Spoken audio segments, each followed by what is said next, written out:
Começa agora o Rede TV News, com Boris Casoy e Amanda Klein. Boa noite. Olá, boa noite. Justiça do Distrito Federal absolve Lula em processo da Lava Jato.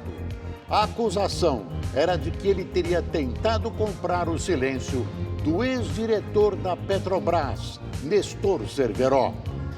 O juiz federal entendeu que não havia provas contra o ex-presidente. Lula ainda responde a 5 processos. E você vai ver também.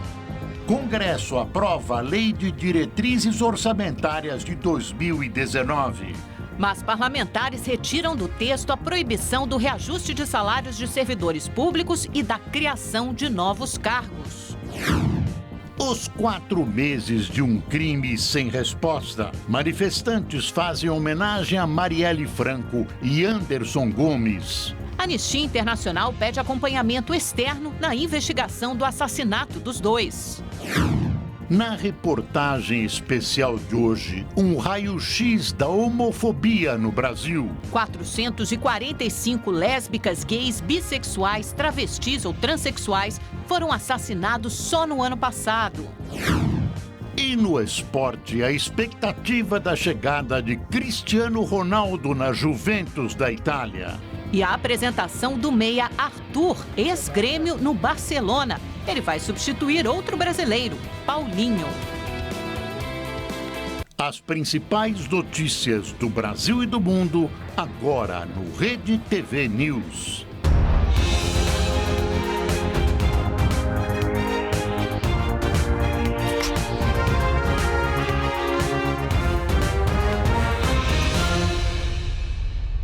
O Congresso Nacional aprovou a Lei de Diretrizes Orçamentárias de 2019, mas retirou do texto a proibição do reajuste de salários dos servidores públicos e da criação de novos cargos. Os parlamentares fizeram uma maratona para aprovar o texto que estabelece as regras para o uso do dinheiro público no ano que vem. Depois de uma tarde de discussões na Comissão Mista de Orçamento, a LDO foi para o plenário e já passava da meia-noite quando foi aprovada. Os pontos mais polêmicos eram as medidas de austeridade previstas pelo relator, senador Dalírio Beber, que fez um apelo aos colegas.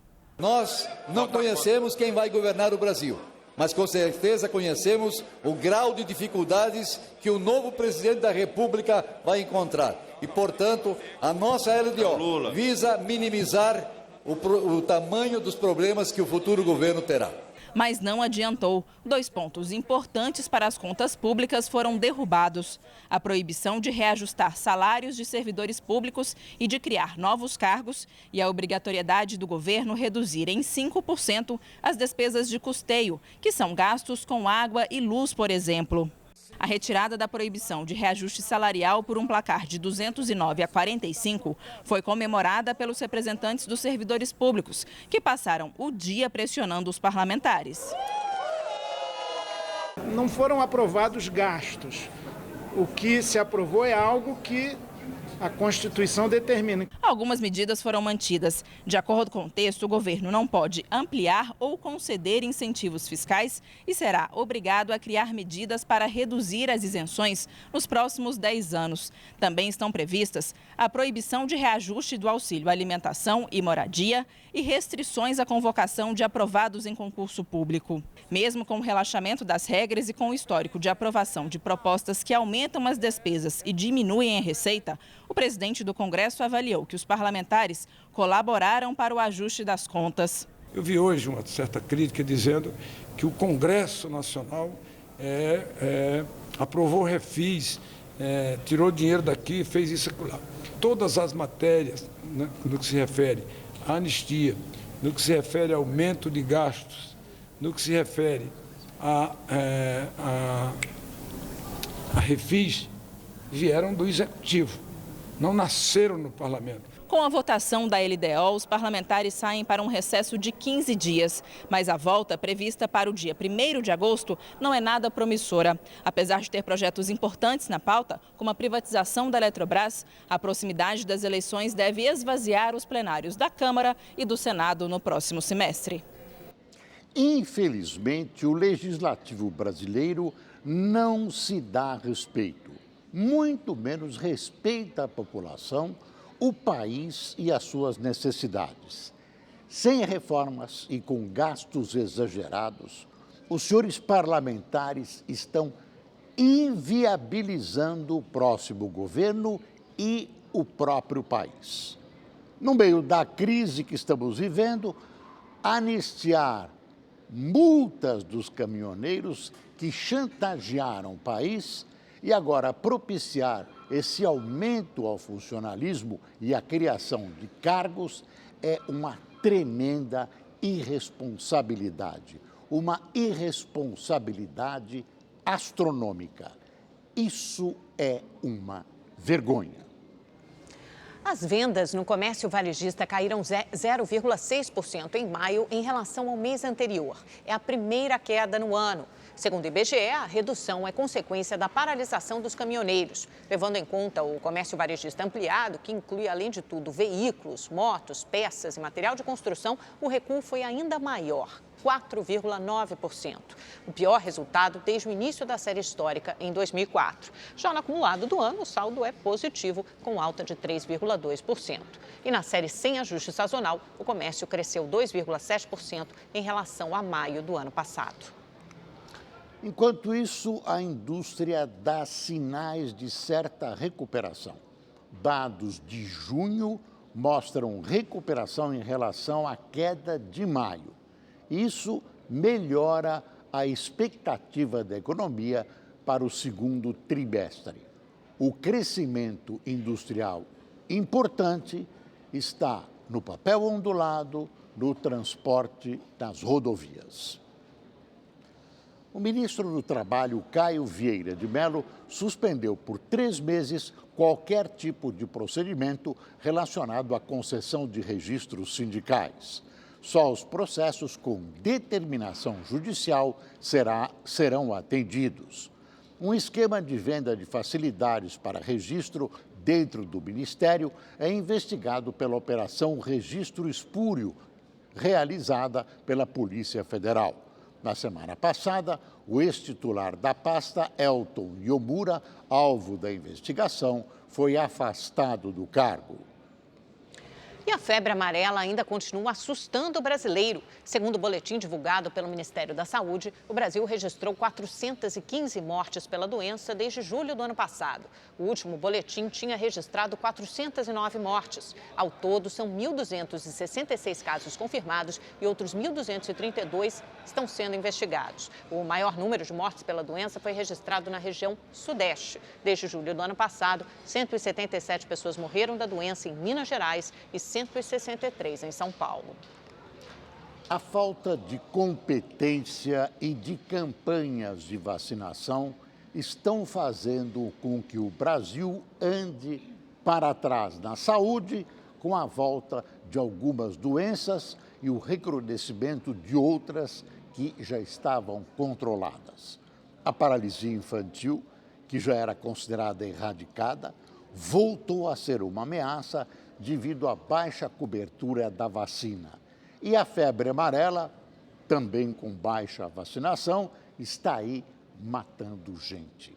Isso é uma vergonha. Pacientes de um hospital federal no Rio de Janeiro sofrem para conseguir atendimento. Com falta de medicamentos e de mão de obra, o local corre o risco de fechar as portas. Quem vê essas meninas sorrindo não imagina a batalha que elas travam. As duas são pacientes renais crônicas e aguardam um transplante de rim.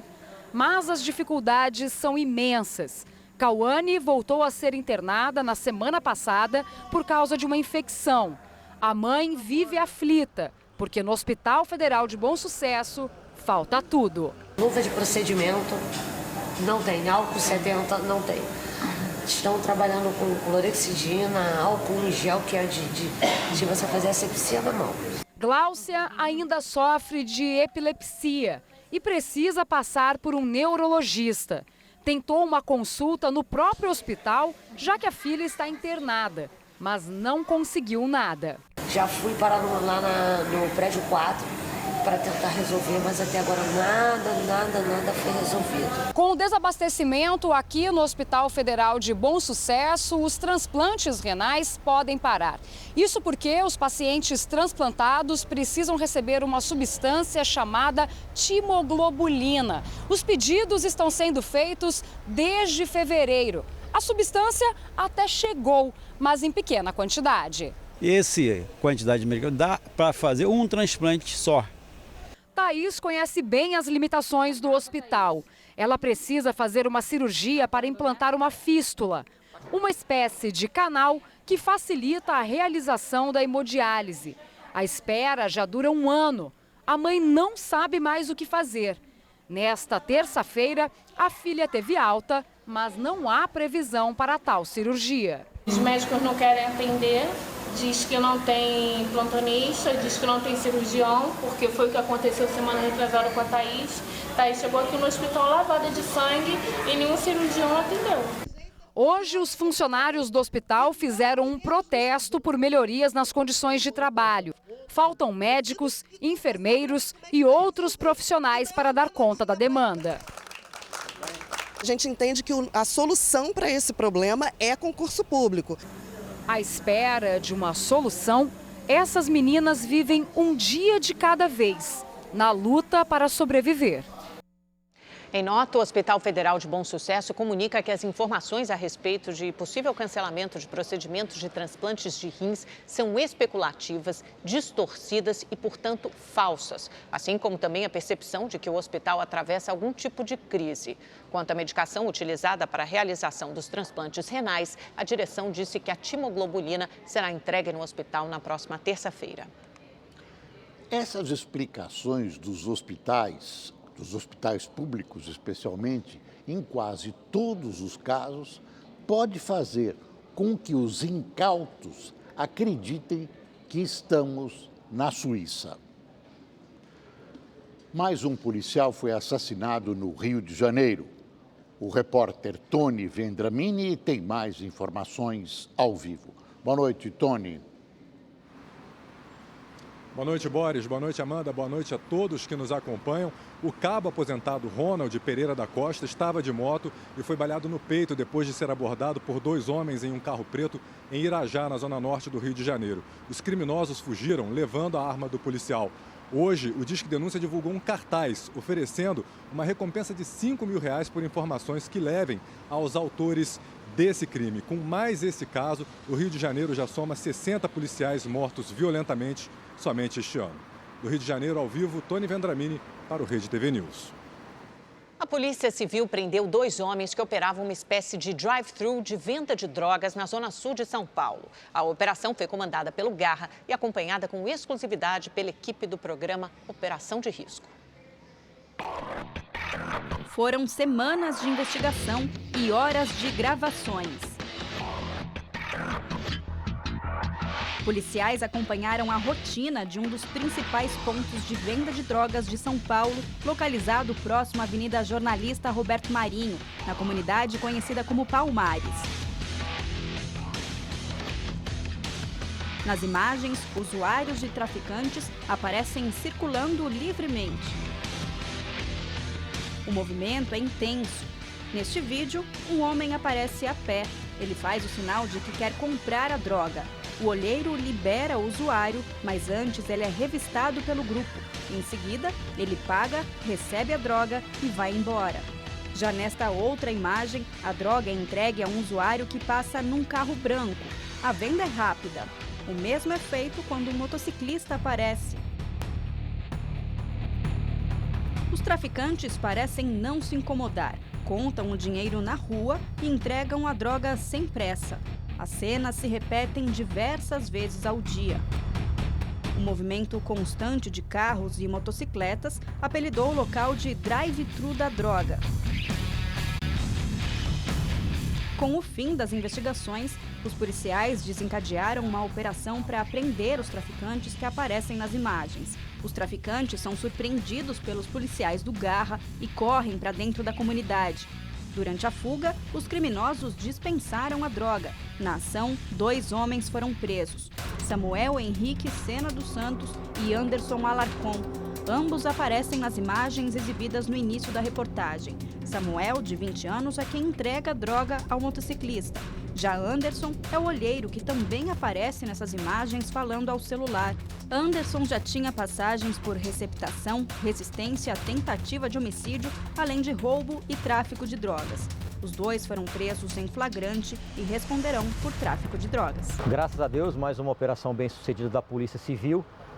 2 traficantes indo para a cadeia, presos em flagrante. Parabéns aí para a Polícia Civil, mais uma operação bem-sucedida aí da Polícia Civil e dos policiais do Garradeik.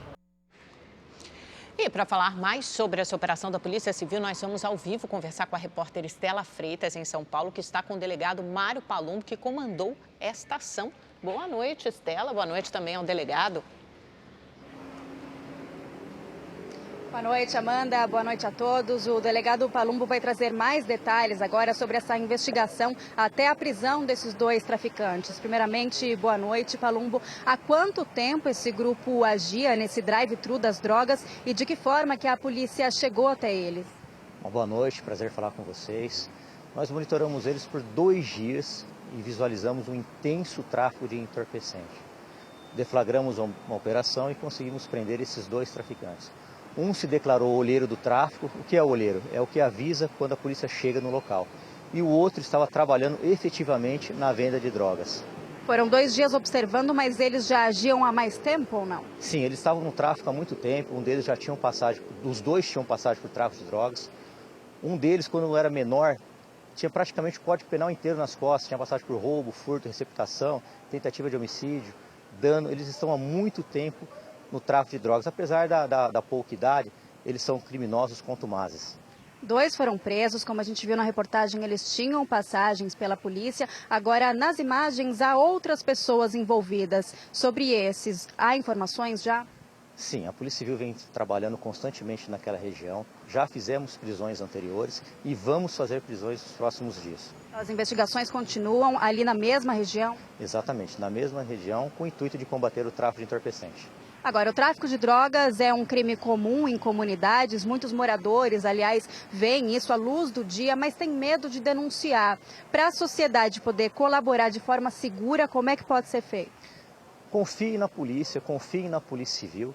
Vocês podem ligar pelo número 181 e fazer a denúncia sem ser identificado. Podem confiar na Polícia Civil que nós vamos combater esse tipo de crime. Mantenha o sigilo, não precisa se preocupar. Exatamente, 181. Bom, então fica o alerta aí para a sociedade ajudar também a combater esse tipo de crime. Muito obrigada, Palumbo, a você. E é com vocês no estúdio. Muito obrigada, Estela. Muito obrigada ao delegado Palumbo. Um trabalho importante. Fica o recado aí do Disque Denúncia 181, como o delegado lembrou. E mais ações policiais como esta você acompanha no programa Operação de Risco, que vai ao ar todo sábado às 10h15 da noite. Uma mulher foi presa na Grande São Paulo, acusada de roubar e matar um homem usando o golpe do Boa Noite Cinderela. A vítima foi encontrada morta após assistir um jogo da seleção brasileira durante a Copa do Mundo. O gerente de banco Edivaldo Melânia, de 45 anos, estava neste bar, no centro de São Paulo, no último dia 27. Onde ele assistia pela TV ao jogo entre Brasil e Sérvia pelo Mundial de Futebol. No mesmo dia, Edivaldo foi encontrado caído na calçada por aqui, bem perto do bar. Ele estava sem os documentos e apresentava sinais de violência. O gerente de banco foi socorrido e levado à Santa Casa da capital, mas não resistiu e morreu. No dia seguinte, Edivaldo foi identificado pelas digitais. A partir daí, os cartões de crédito em nome dele começaram a ser usados. A família comunicou à polícia, que chegou até esta mulher, detida temporariamente ontem, em Itapecerica da Serra, na Grande São Paulo. A prisão foi possível a partir das imagens de um circuito de segurança de uma loja. Nelas, Vanúzia Alves dos Santos, de 32 anos, aparece usando um dos cartões da vítima para efetuar uma compra. A investigação suspeita que Vanúzia faça parte de uma quadrilha que comete o golpe do Boa Noite Cinderela. Ela tem uma passagem pela polícia pelo mesmo crime e age com a ajuda de um casal alvo de busca da polícia. Eles pingavam, remédio geralmente Rivotril. Pegava o Rivotril na bebida da pessoa, a pessoa ficava entorpecida e aí eles tentavam tirar cartão, senha da pessoa. O laudo conclusivo sobre a morte de Edivaldo ainda não saiu, mas a suspeita é que seja por conta da droga ingerida com a bebida durante o jogo. O golpe do Boa Noite Cinderela é frequentemente aplicado em bares e boates. A droga misturada à bebida age no sistema nervoso central. A pessoa perde a consciência de seus atos e tem os objetos pessoais levados pelo criminoso. A maior parte das vítimas de São Paulo são homens entre os 25 e 50 anos de idade. Câmeras de segurança flagraram um momento em que uma mulher é espancada pelo próprio companheiro no bairro de Olinda, na região metropolitana de Recife. O filho do casal presenciou a cena que aconteceu no último domingo. As imagens mostram a mulher no chão depois de ser empurrada pelo agressor. Ele se afasta com a criança em um carrinho de bebê. A mulher vai atrás, mas leva uma rasteira e cai. Veja só ela no chão. A criança é colocada novamente no carrinho pelo agressor, pelo pai, e ao tentar se levantar, a mulher leva um chute no rosto e desmaia. Veja só a cena. Uma vizinha que testemunhou a cena de covardia chamou a polícia. Apesar das agressões, a vítima não registrou queixa na delegacia. Hoje completam 120 dias das mortes da vereadora Marielle Franco e do motorista Anderson Gomes. O crime, até agora, está sem solução. No início da noite, manifestantes fizeram um ato cobrando respostas.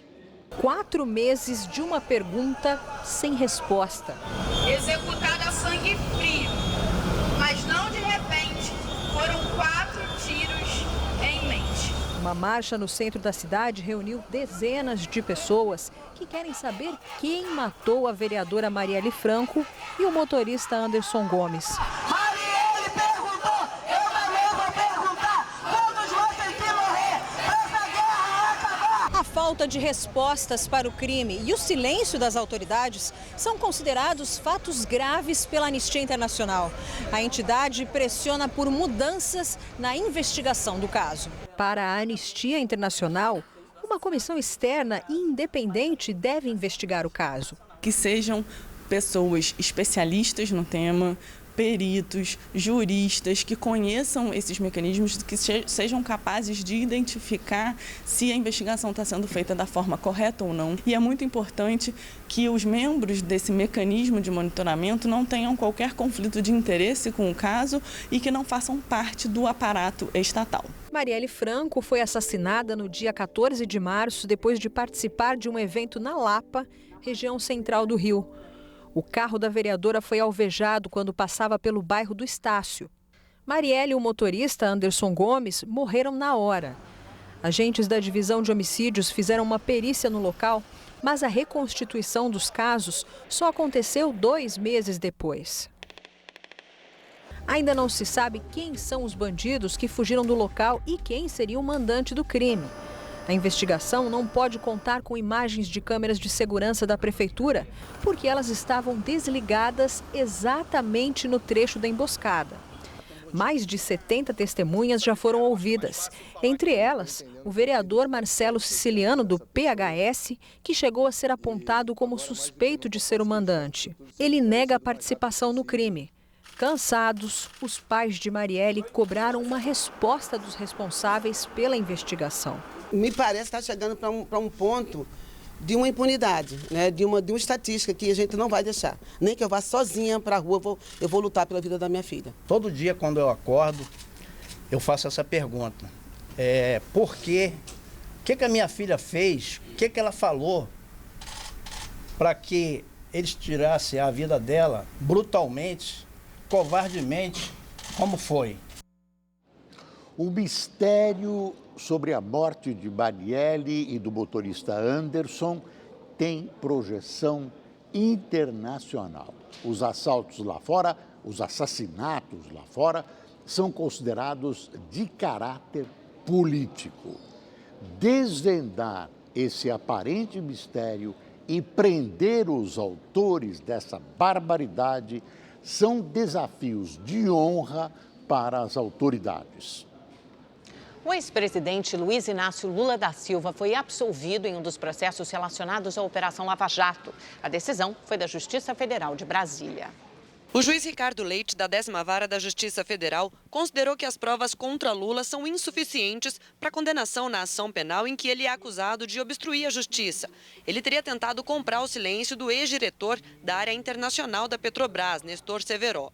O caso veio à tona no final de 2015, quando Delcídio do Amaral, então líder do governo Dilma no Senado, acabou preso após ter gravado em uma conversa em que oferece dinheiro para impedir a delação premiada de Severo. A ideia era evitar que eles fossem delatados pelo ex-dirigente da estatal. Além de Lula, outras 6 pessoas foram absolvidas. O ex-senador Delcídio do Amaral, o banqueiro André Esteves, o ex-advogado de Nestor Severo, Edson de Siqueira Ribeiro Filho, o ex-chefe de gabinete de Delcídio, Diogo Ferreira Rodrigues, o pecuarista e amigo de Lula, José Carlos Bunlai, e o filho dele, Maurício Bunlai. A denúncia contra Lula foi apresentada inicialmente em 2016 pelo então Procurador-Geral da República, Rodrigo Janot, ao Supremo Tribunal Federal, porque Delcídio do Amaral, envolvido na mesma investigação, ainda era senador e tinha foro privilegiado. Com a cassação do mandato de Delcídio, a acusação foi enviada à primeira instância da Justiça Federal em Brasília e chegou a ser aceita. Mas o Ministério Público não encontrou provas do envolvimento do ex-presidente. Com a última manifestação no processo, em setembro do ano passado, a Procuradoria concluiu que Delcídio mentiu sobre a história da compra do silêncio de Severo para fechar acordo de colaboração com a Justiça. Na sentença, Leite diz que há, de fato, deficiência nas provas para sustentar qualquer juízo reprovável e cita, baseado numa lei de 2013, que delações premiadas, assim como o testemunho de outros réus, não têm credibilidade para basear condenações. O ex-presidente Lula ainda responde a 5 processos e tem uma condenação. O petista continua preso na carceragem da Polícia Federal de Curitiba, onde cumpre pena de 12 anos de prisão por corrupção passiva e lavagem de dinheiro, no caso do triplex do Guarujá. Essa absolvição, por falta de provas, responde a essa história da carochinha que o PT inteiro repete e que diz que Lula é uma vítima, é um perseguido por todo mundo. Além dessa absolvição, políticos também corruptos de outros partidos estão sendo processados e condenados. Os fatos estão aí. E à medida que se aproxima a data fatal para o lançamento oficial das candidaturas, Lula pode ou não pode ser candidato, quer ou não quer, isso também é uma das dúvidas, está havendo uma corrida para a composição das chapas. Nos bastidores, uma disputa pelos vices, que são preciosos porque podem atrair votos e dar mais tempo, ampliar o tempo do horário eleitoral na TV e no rádio. Os grandes cortejados neste momento são o empresário Josué Alencar, filho do falecido vice-presidente José de Alencar, que pode ser lançado até para a presidência, claro que não é o falecido, mas é o filho dele, e Valdemar Costa Neto, dono do PR, cuja sigla é disputada a ferro, fogo e cobre. Qualquer projeção agora, tenha certeza, é mera adivinhação. O presidente dos Estados Unidos, Donald Trump, divulgou uma carta em que o ditador da Coreia do Norte, Kim Jong-un, o agradece pela melhoria das relações entre os dois países. Kim Jong-un afirmou que a cúpula com Trump em Singapura no mês passado foi o começo de uma jornada significativa e disse esperar que a confiança entre os líderes se fortaleça ainda mais no futuro. Trump respondeu: "Estamos fazendo um grande progresso." A Síria retomou hoje o controle da cidade de Daraa, onde começaram as manifestações contra o governo Bashar al-Assad, que desencadearam na guerra civil vivida pelo país há 7 anos.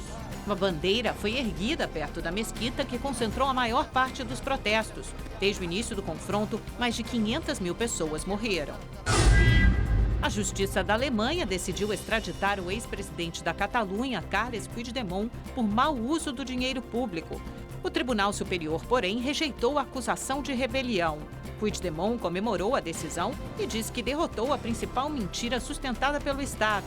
Para o governo espanhol, o líder catalão financiou com recursos públicos a tentativa de independência no ano passado. Ainda não há data para a extradição. E ainda no cenário internacional, os mergulhadores que participaram do resgate dos 12 garotos e do técnico de futebol na Tailândia foram homenageados hoje. Os detalhes na reportagem do correspondente na Ásia, Marcelo Espíndola. Depois de uma operação de busca e resgate dramática que levou 17 dias, o clima era de alívio e descontração entre os oficiais da Marinha tailandesa. Eles embarcaram em Xangai com destino à base de Sataip, no Golfo da Tailândia, onde foram recebidos como heróis. O almirante e comandante da frota real tailandesa agradeceu a tropa. Os bravos guerreiros receberam os elogios perfilados com máscaras e guirlandas e foram surpreendidos com flores. Com palmas, os agradecimentos se estenderam a 2 mergulhadores ingleses que participaram da operação de resgate. Jason Mellison e John Volanten, no aeroporto de Xangai, também receberam certificados e presentes do ministro do Turismo da Tailândia. Ao chegar na Inglaterra, John disse à imprensa que eles não são heróis. Ficamos muito satisfeitos e aliviados por eles estarem vivos, mas eu acho que nesse momento é que percebemos a grandeza da situação. Nós não somos heróis. O que fazemos é muito calculado, muito calmo. Exatamente o oposto. Agora que os garotos foram resgatados, estão bem de saúde e os mergulhadores receberam os devidos reconhecimentos, fica a pergunta: o que vai acontecer com a caverna? A resposta já existe. Deve virar museu e cenário de filme. 2 empresas norte-americanas manifestaram interesse em contar esta história emocionante nas telas do cinema. Segundo o chefe da missão de resgate, a caverna vai virar museu vivo para mostrar como tudo aconteceu. A preocupação maior vai ser com a segurança para os turistas. O fato é que o resgate teve um resultado muito positivo e que o grito de guerra, que se tornou comum entre os mergulhadores que trabalharam na operação, vai lembrar sempre que o trabalho em equipe é que marcou o sucesso da missão.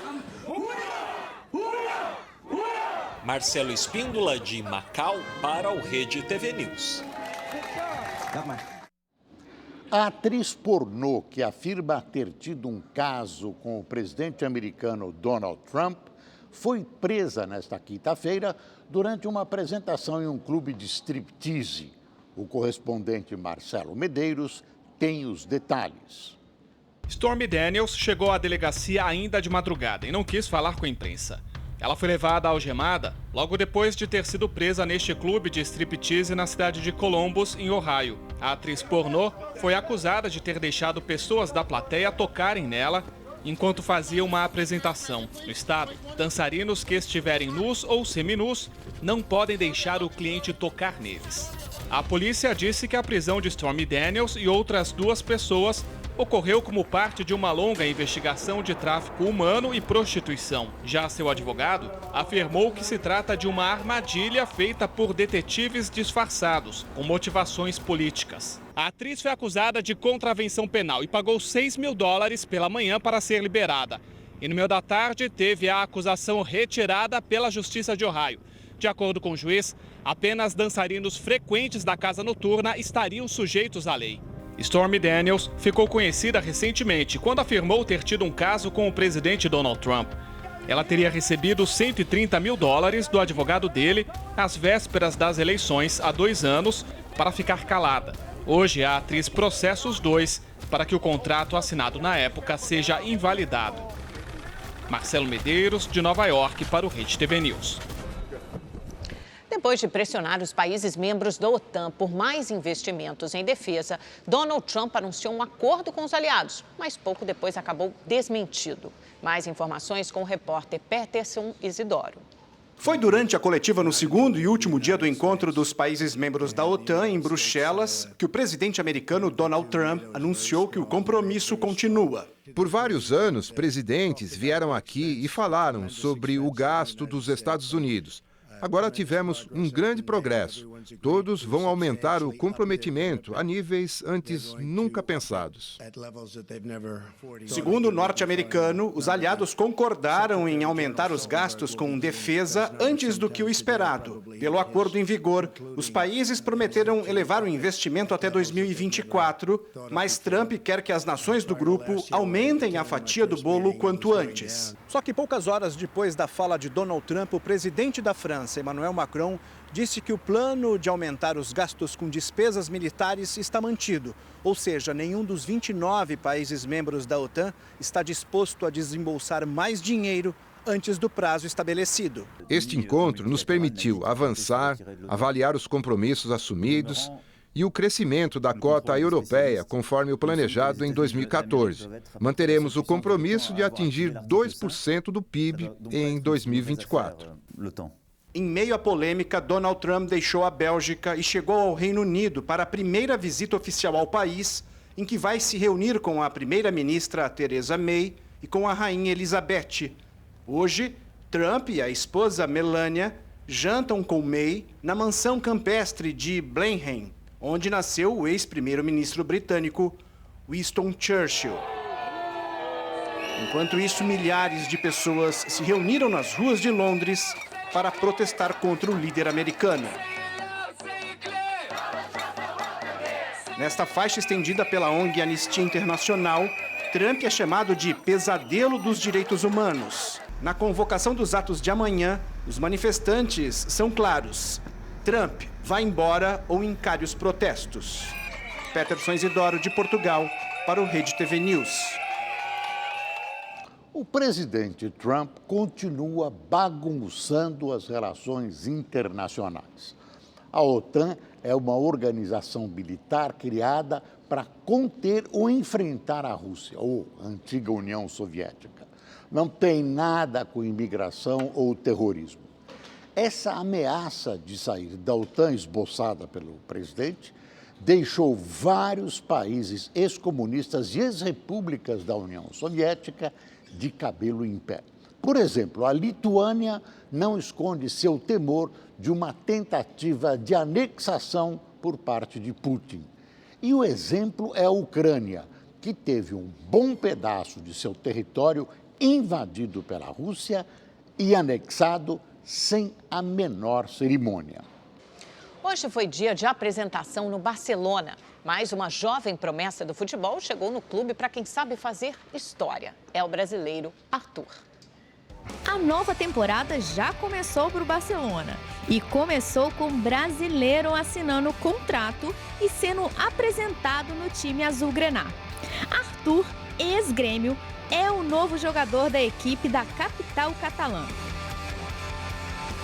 O meio-campista brasileiro fez exames médicos nesta quinta-feira, assinou o contrato na sequência e foi apresentado para a imprensa no Camp Nou. O jogador afirmou que estar no Barça é a realização de um sonho. Fico muito feliz por esse dia mágico que eu estou vivendo.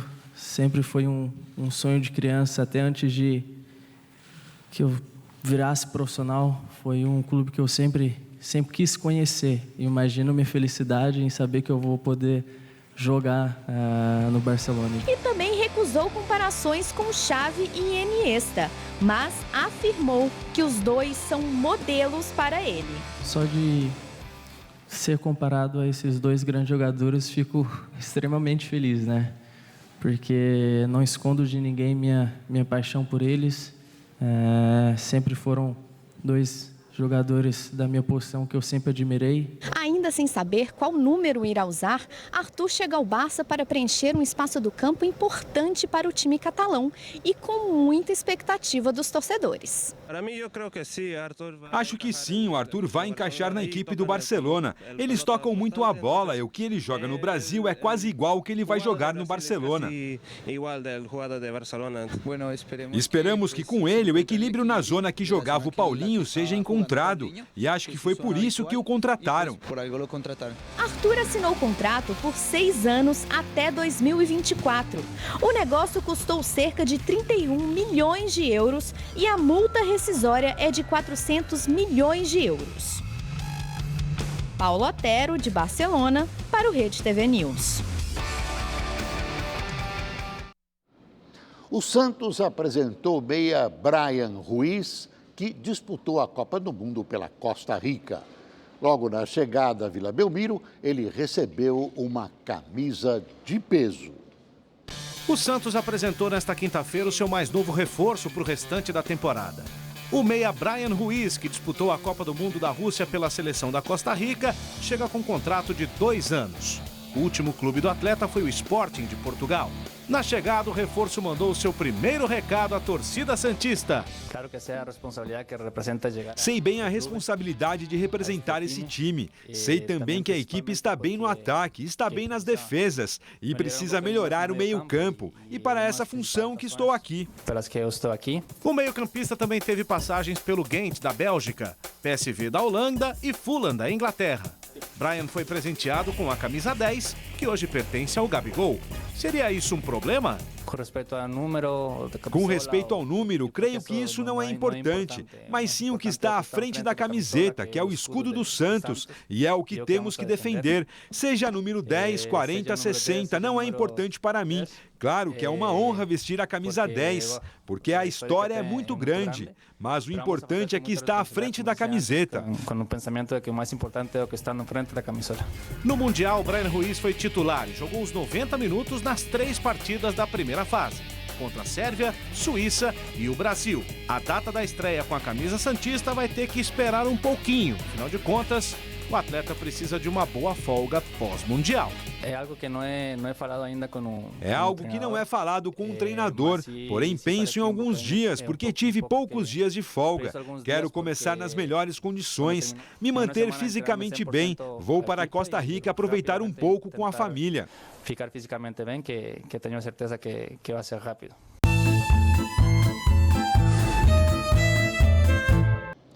E o VAR, também conhecido como árbitro de vídeo, voltou a ser destaque na Rússia. Agora, nas palavras de um velho conhecido da torcida brasileira.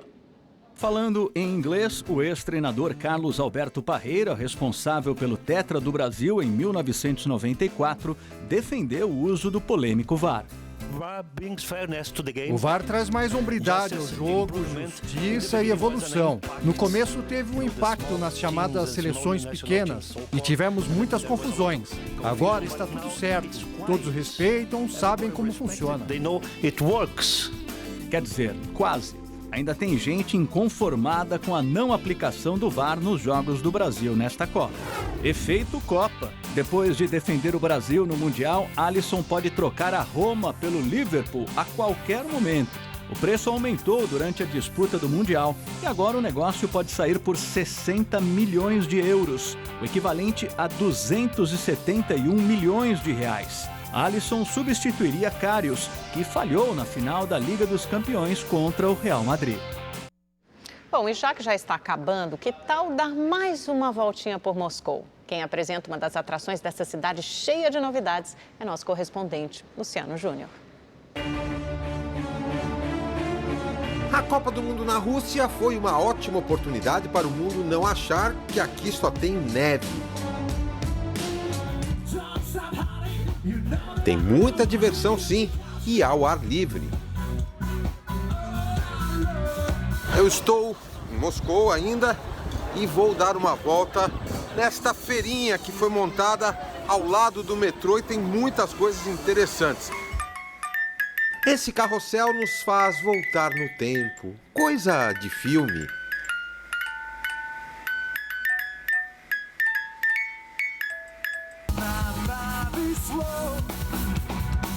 E o sonzão tava pesado e todo mundo entrou na onda. Todo mundo mesmo.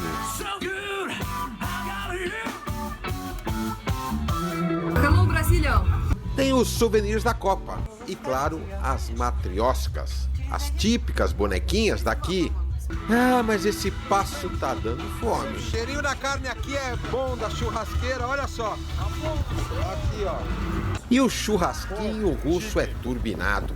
Tem de frango, salmão, carne, batata com bacon, pimentão e tomate. E um desses aí custa R$20. e é uma delícia. Depois de comer, para terminar o passeio, um sorvetinho vai bem, não vai?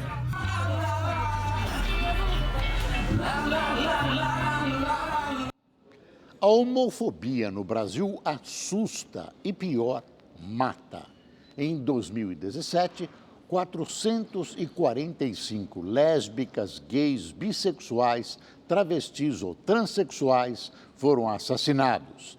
Isso significa uma vítima a cada 19 horas, o maior registro há 38 anos. Cenas que revoltam e chocam pela brutalidade e covardia. Uma violência cuja única motivação é a intolerância. Rodrigo foi mais uma vítima. Homossexual assumido, o garoto foi agredido com socos minutos depois de ser assaltado. Na hora que eu tava descendo, não consegui pegar o cara. Na hora que eu segurei o cara, saiu um cara com o carro na garagem e começou a me agredir. Falando palavras de homofobia, que não queria gay brigando, que não queria baixaria de viado na casa, lá em frente à casa dele, porque ele tinha família.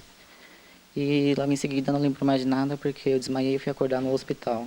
Na maioria das vezes em que alguém é agredido, os traumas duram por muito tempo e com o Rodrigo não foi diferente. Até hoje, 1 ano e 6 meses depois da violência que sofreu, ele ainda não conseguiu superar as agressões, mesmo tendo passado por um psicólogo durante 2 meses. Ele chegou a pedir demissão do trabalho e ficou 3 meses sem sair de casa. Abala emocionalmente, né? Tanto que isso traumatizou até hoje na hora de sair de casa. Você fica olhando para os lados na rua para ver se não está vindo gente. Você fica atordoado com isso. O agressor de Rodrigo foi processado por danos morais e responde ao crime em liberdade. Eu pensaria até hoje como seria se fosse com o filho dele. Se o filho dele fosse gay e fosse espancado na rua, como ele se sentiria? O policial militar Leandro Prior é outra vítima da homofobia. Um vídeo dele fardado beijando um homem em um vagão do metrô de São Paulo viralizou. E junto com ele vieram centenas de mensagens preconceituosas. É inacreditável como em pleno século XXI a felicidade de 2 pessoas ainda possa causar qualquer tipo de nojo ou uma comoção ruim, um sentimento ruim. O vídeo rendeu também várias ameaças a Leandro. Muitas de policiais. Um deles escreveu em uma rede social: "Desgraçado, desonra para minha corporação. Esse tinha que morrer na pedrada, canalha safado." Eu tenho relatos de policiais militares que amam a farda, mas tiveram que dar baixa na farda por causa dessa situação. Uma situação onde o machismo e o militarismo, dentro da própria instituição polícia militar, fala muito mais alto do que o trabalho que esses policiais desenvolvem todos os dias. O policial, dono do perfil, foi identificado e alegou que foi hackeado. Partindo do princípio que tenha sido ele, esse sargento, ele posta, meus amigos denunciaram, caiu. E ele reposta novamente, colocando como: "Venho aqui novamente, pois minha postagem foi retirada. Mantenho minha posição." Ele foi contundente, não é um posicionamento de quem foi hackeado. Em nota, a Secretaria de Segurança Pública do Estado afirmou que a Polícia Civil e PM estão apurando quem são os policiais responsáveis pelas mensagens homofóbicas. Enquanto isso, muito abalado, Leandro foi afastado da PM para tratamento médico. Ele chegou a ficar internado em uma clínica psiquiátrica e ainda precisa tomar remédios contra o pânico. As ameaças veladas, elas continuam, né? Você é afastado, sem a sua arma, então é uma sensação muito ruim. É uma sensação de pânico, de que em quem confiar, onde estar, aonde é mais seguro. Eu estou tomando a causa para mim para que ninguém venha passar, ou menos pessoas venham a passar o que eu estou passando, o que eu passei.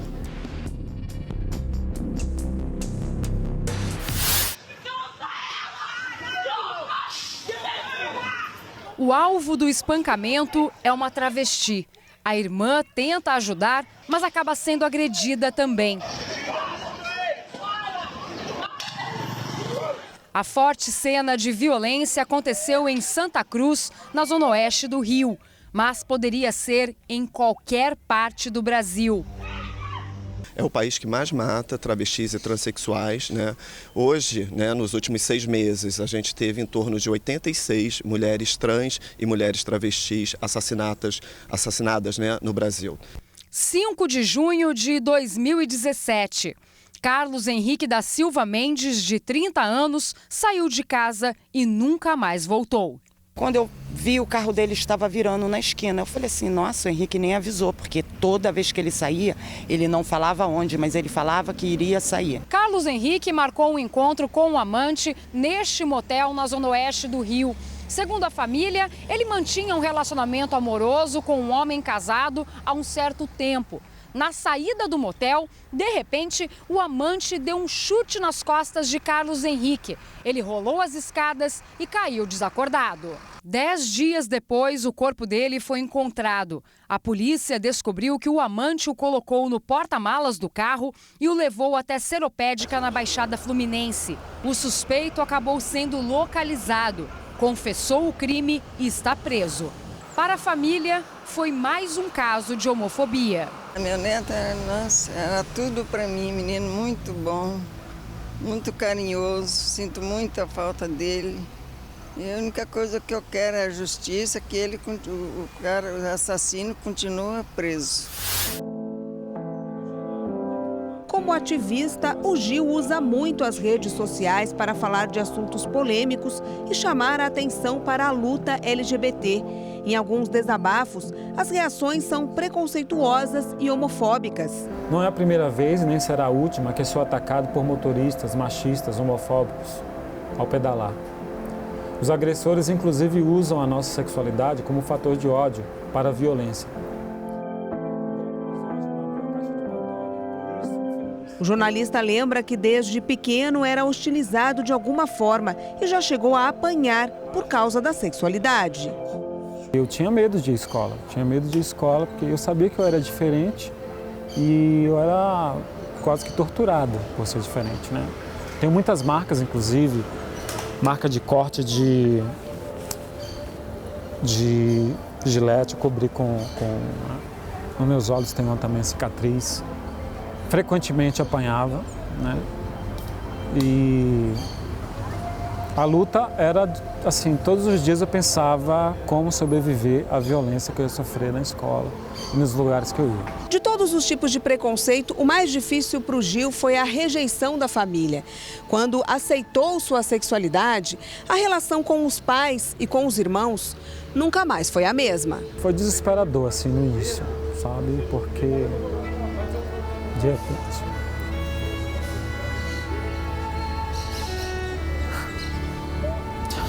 eu perdi casa, eu perdi minha família, irmãos, entendeu? Eu acho que eu queria não ter passado o que eu passei, é o que eu gostaria. Tudo que eu ouvi, tudo que... Machuca muito, né? Muito, porque é uma tortura, né? A gente é torturado. E para quem ainda busca a aprovação da própria família para assumir a sexualidade, o Gil tem um recado. O mais importante é a pessoa se aceitar, sabe? Se amar muito. Então não perca tempo se odiando, né? Aceite, elimine o conflito, aceite o que você é e vá viver isso. Acho que é um desperdício você odiar a si mesmo ou viver querendo agradar as pessoas porque elas querem que você seja da forma que elas pensam que você deve ser. E olha, que frio tem feito no centro-sul do país, hein? Bom, é hora de ver como fica a previsão do tempo amanhã em todo o país, com a Luciana Camargo. Olá, boa noite. Fazia tempo que ele não aparecia, mas o nosso mascote veio dizer que fez muito frio, frio abaixo de zero lá em Santa Catarina hoje. Vamos dar uma olhadinha quão frio fez? Era por volta de 8h30 da manhã, quando os termômetros de Urupema registraram menos 5,6 graus. Em Bom Jardim da Serra, menos 2,8. E a cidade de São Joaquim registrou 2,6 graus negativos. O frio vai continuar em Santa Catarina nos próximos dias, mas não tão intenso assim. Vamos dar uma olhada no mapa de amanhã. Em todo o sul, o sol vai predominar, vai aparecer, o tempo segue seco e há previsão de geada ao amanhecer em toda essa área cinza, que inclui a Serra Catarinense. Vamos para o sudeste, porque por lá a previsão de pancadas de chuva em pontos isolados, mas chuva fraquinha do leste de Minas Gerais, centro-oeste capixaba, já lá no leste do Espírito Santo chove a qualquer hora do dia. Para as demais áreas da região é o sol que vai predominar e vai continuar frio, tanto que pode ser que o dia amanheça com geada na Serra da Mantiqueira e na região de Itapetininga. Aqui no sudeste também houve o registro de temperaturas abaixo de zero. Lá no Parque Nacional de Itatiaia, no Rio de Janeiro, fez menos 2,5 graus hoje de madrugada. Em Monte Verde, no sul de Minas, menos 2 graus. E em Campos do Jordão, 0,6 graus negativos durante a madrugada de hoje. Vamos dar uma olhadinha nas outras regiões, né? Vai chover no norte de Roraima, oeste do Amazonas, indo até o leste do Pará e norte do Amapá, lá na região norte, nas demais áreas e também em todo o centro-oeste é o sol que vai predominar nessa sexta-feira. Indo agora lá para o nordeste, o sol predomina no interior, mas ainda chove em pontos isolados da faixa norte e em toda a faixa leste da região, inclusive aqui a chuva vai ser mais intensa. A gente vê no mapa que vai chover amanhã em Fortaleza. Na verdade, a gente nem chegou à metade de julho e já choveu quase 3 vezes a mais do esperado para todo mês lá na capital do Ceará. Vamos dar uma olhadinha agora nos termômetros. O dia começa com 7 graus em Porto Alegre, 12 em BH, 15 em Brasília. À tarde, os termômetros não vão passar dos 23 graus em São Paulo, mas vão chegar aos 37 em Palmas, no Tocantins. Amanhã é sexta-feira 13, amanhã é dia de eclipse parcial do Sol. Faz 44 anos que isso não acontece numa sexta-feira 13. E a próxima sexta-feira 13, que vai ter um eclipse parcial do Sol, vai ser só em 2080. A de amanhã a gente não vai ver aqui no Brasil, não. Só quem estiver lá no sul da Austrália que vai ver melhor, lá na região da Tasmânia. Bem, que você tenha uma ótima noite de quinta-feira, mas que a sexta seja melhor ainda. Tchau, tchau. A jogadora Marta, eleita 5 vezes a melhor do mundo no futebol feminino, ganhou mais um título importante. Ela foi eleita embaixadora da boa vontade pela ONU Mulheres e terá um papel importante no empoderamento e questões de igualdade de gênero. Na América Latina, a estrela do futebol feminino é a única representante. A escolha da atleta, segundo a diretora executiva da organização, se deve ao talento e à sua história de vida. O Rede TV News fica por aqui. Mais notícias você acompanha daqui a pouquinho no Leitura Dinâmica. Uma ótima noite. Boa noite e até amanhã.